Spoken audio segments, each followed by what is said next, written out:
And I think the reason why is this show began and continues 17 years later on being the place where you can go to have the hard conversations in a civil way. And so it seemed like now more than ever is a time that we would like to be on. And I think our viewers agree with that.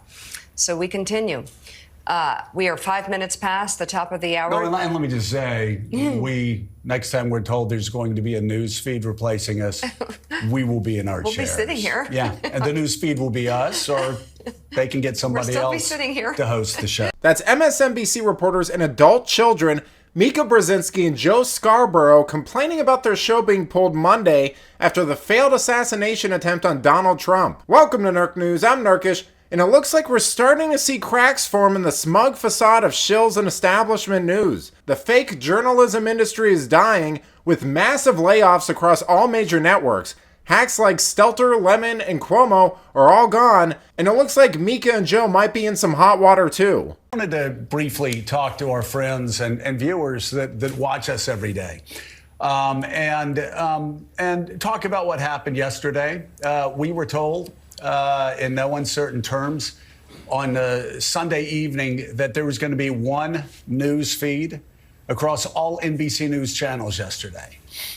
The Today Show would be Lester Holt, other people that you worked with on Sunday, and that was going to be one news feed across all NBC News channels, that we were going to stay as a network in breaking news mode throughout all day yesterday. That did not happen. We don't know why that didn't happen. Our team was not given a good answer as to why that didn't happen, but it didn't happen. We were also told it was going to happen throughout the day.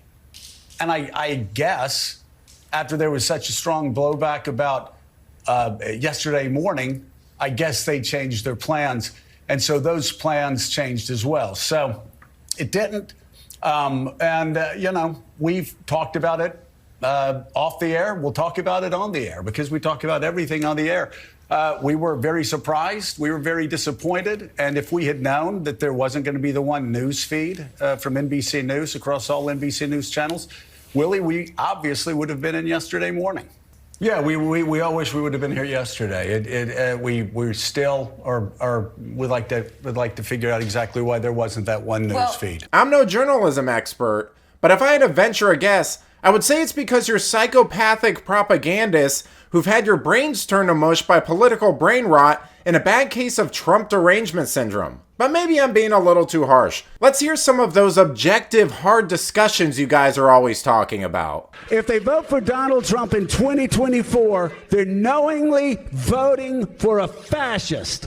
They're voting for a racist. They're voting for somebody that wants to put this country 200 years in the back. There is no excuse. He is a racist. He is blatant about his racism. He is not using a dog whistle to send out his racist messages. He is using a foghorn, equating neo-Nazis and white supremacists to Democratic protesters, trying to undo democratic progress across Europe. And you just send out a flurry of outrageous tweets every day. It is what dictators use. I'm not calling Donald Trump a dictator, but it is what autocrats and dictators have done a long time. It's what Hitler and all of Hitler's people, and I'm not comparing Donald Trump to Adolf Hitler. Just tip of the hat to white supremacy and white nationalism, which is unfortunately a very important part of the ex-president's base, which goes to show you what in the world he's going to do if he gets elected again. And he's already told you he's going to be a dictator for the day. He wants to make sure that as the president, he could order SEAL Team 6 to go shoot political opponents. He will be an autocrat. And this worshiping of Hitler's power, he has an anti-American bent to authoritarianism. There's a difference between conservatism, radicalism, and fascism. This is fascism. Yeah, gee, I can't possibly imagine why MSNBC wouldn't want to give you guys airtime after an assassination attempt.